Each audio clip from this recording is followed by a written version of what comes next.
La Louisiane compte de nombreux lacs pittoresques, mais l'un d'entre eux se distingue particulièrement de tous les autres. Ce lac profond est aussi calme que magnifique, mais son origine est étroitement liée à une catastrophe de grande ampleur qui a changé tout l'écosystème de la région. Une catastrophe à laquelle les habitants, par un miracle extraordinaire, ont réussi à survivre et qui s'est produite à cause de l'erreur d'une seule personne. Afin de découvrir l'incroyable histoire du lac Peigneur, nous allons remonter d'une quarantaine d'années dans le temps. Nous sommes donc en 1980. Tôt, le matin du 21 novembre, plusieurs ouvriers commencent leur service. Ils sont à la recherche de pétrole. La foreuse, installée sur une plateforme au milieu du petit lac Peigneur, est un élément important de cette histoire. Ce lac fait environ 3 mètres de profondeur. Si un basketteur adulte de grande taille se tenait debout en son centre, les bras levés, il garderait ses doigts secs à la surface de l'eau. Au début, tout se passe sans problème. Mais bien vite, la foreuse s'arrête. Il semble qu'elle se soit coincée au fond du lac. Les ouvriers essayent de la dégager, mais ils n'y parviennent pas. Le moteur surchauffe et les hommes entendent un bruit inhabituel. À ce moment-là, la plateforme entière commence à se pencher. Les ouvriers qui se trouvent dessus se rendent compte que quelque chose de terrible est en train de se produire. Alors ils se précipitent vers la rive. Ensuite, un fort grondement se fait entendre. L'énorme plateforme de forage d'une valeur de 5 millions de dollars et qui fait la hauteur d'un immeuble de 15 étages s'enfonce lentement dans l'eau. Pourtant, le lac ne fait qu'un seul étage de profondeur. Alors comment est-ce possible ? Imagine l'eau qui se vide par la bonde de ta baignoire. Eh bien, c'est ce qui est en train d'arriver à ce lac. La foreuse a percé un petit trou dans les parois d'une mine de sel, dont les galeries traversent la roche sous le lac. Et maintenant, des millions de litres sont en train de se déverser dans ces galeries. La pression créée est 10 fois plus importante que celle d'une bouche d'incendie. Les mineurs découvrent la catastrophe. Pendant que l'eau inonde leur tunnel, ils essayent d'évacuer la mine. 50 personnes se frayent un chemin dans l'eau et la boue à l'aide des berlines de mine. L'ascenseur, très lent, ne peut être utilisé que par 8 personnes à la fois. Il faut s'y reprendre à 7 fois pour évacuer tous les mineurs. Imagine un peu ce que doivent ressentir ceux qui sont au bout de la file. L'eau continue à remplir les galeries et il reste des dizaines de personnes à évacuer.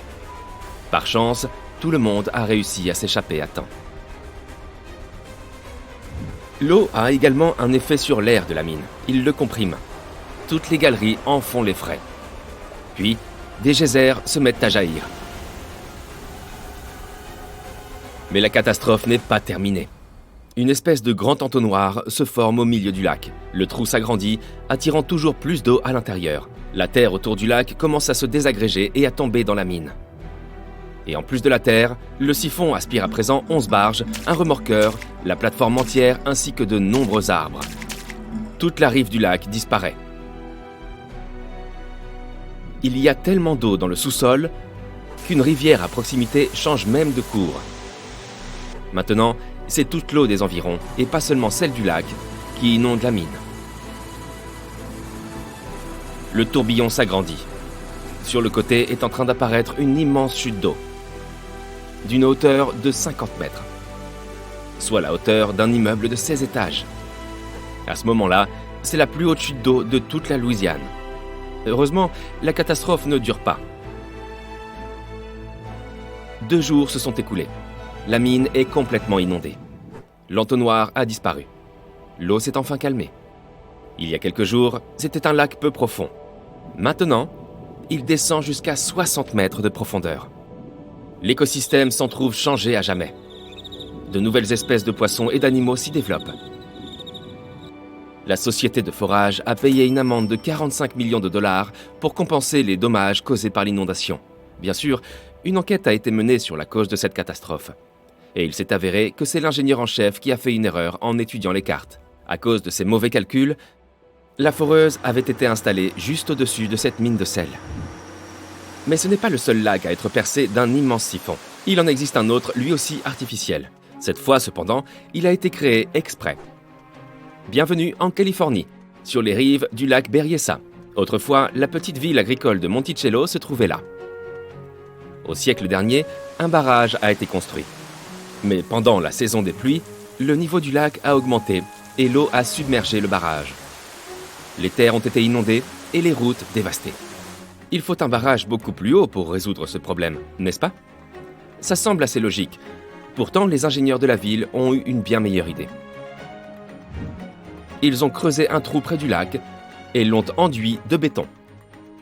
Cela ressemble à un grand tunnel circulaire. Pendant la saison des pluies, le niveau de l'eau monte très haut et atteint la fosse. Et des millions de litres s'y déversent. C'est un peu comme si ta salle de bain était pourvue d'un trou d'évacuation gigantesque. Toute l'eau qui entre dans le trou traverse ensuite un tunnel horizontal et va se jeter dans la baie la plus proche. C'est une invention efficace et pratique et une excellente attraction pour les nombreux touristes. Les skateurs aiment eux aussi traîner dans le coin. Lorsque le niveau de l'eau est bas, ils se rassemblent dans la baie, près de l'endroit où l'eau s'écoule. Le tunnel fait un excellent terrain pour ces amateurs de skateboard. Nous nous rendons maintenant dans le désert du Yémen. Nous y sommes également à la recherche d'un trou, mais sans lac cette fois. Ce trou, de la taille d'un terrain de basket, se trouve au milieu du désert. Les scientifiques ne savent toujours pas ce qui se trouve au fond du trou, ni comment il s'est formé. Mais certains habitants de la région sont persuadés qu'il s'agit de l'entrée d'un monde souterrain peuplé d'esprits maléfiques. Même si l'on ne croit pas à ce genre d'histoire, le puits de Barout demeure des plus effrayants. Il arrive que des bruits étranges s'échappent de ces profondeurs d'une obscurité impénétrable. Et une odeur désagréable d'œufs pourris s'en dégage constamment. Ce trou est si sombre qu'il absorbe toute la lumière du soleil. Tu ne verras rien, même si tu pointes une puissante lampe torche vers l'intérieur. Des gens ont étudié cet endroit à l'aide d'objectifs optiques très sophistiqués ainsi que des drones. Mais ils n'ont rien pu voir d'autre que cette glaçante obscurité. De loin, l'endroit ressemble à une tache de peinture noire au milieu du sable doré. Aujourd'hui encore, le trou géant du Yémen est l'un des lieux les moins bien connus et les plus mystérieux de la planète. Mais récemment, un groupe de chercheurs courageux y est descendu. Ils y ont trouvé des perles de montagne, des stalactites, des serpents et même des chutes d'eau. Les scientifiques essayent de comprendre comment le trou est apparu et de déterminer son âge. Certains disent qu'il a été causé par des travaux de construction, lorsque des géologues foraient le sol à la recherche de minéraux. Le processus de forage aurait fait effondrer la surface alentour. Et maintenant, allons visiter un autre trou célèbre caché sous d'énormes quantités d'eau. Il s'agit de la fosse des Mariannes. C'est la fosse la plus profonde de la planète et elle est située dans l'ouest de l'océan Pacifique, près des îles Mariannes. Elle est si profonde qu'elle pourrait contenir un Everest et demi. Pour y plonger, tu auras besoin d'un équipement spécial capable de résister l'immense pression. Il faut un bathyscaphe robuste, avec une bonne réserve d'oxygène. C'est cher, mais le voyage en vaut la peine. Dans la fosse des Mariannes, tu rencontreras des créatures extraordinaires et étranges que tu ne verrais jamais à la surface ou dans une autre région de l'océan.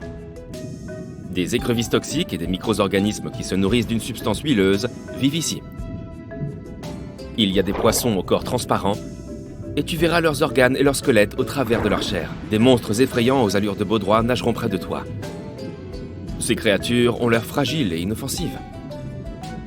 Mais tu te trouves à l'intérieur d'un bathyscaphe fait d'alliage robuste de plusieurs métaux. Ici, la pression de l'eau ferait une crêpe d'une voiture ordinaire. Et ces poissons au corps transparent nagent tranquillement, comme s'ils passaient une journée à la piscine.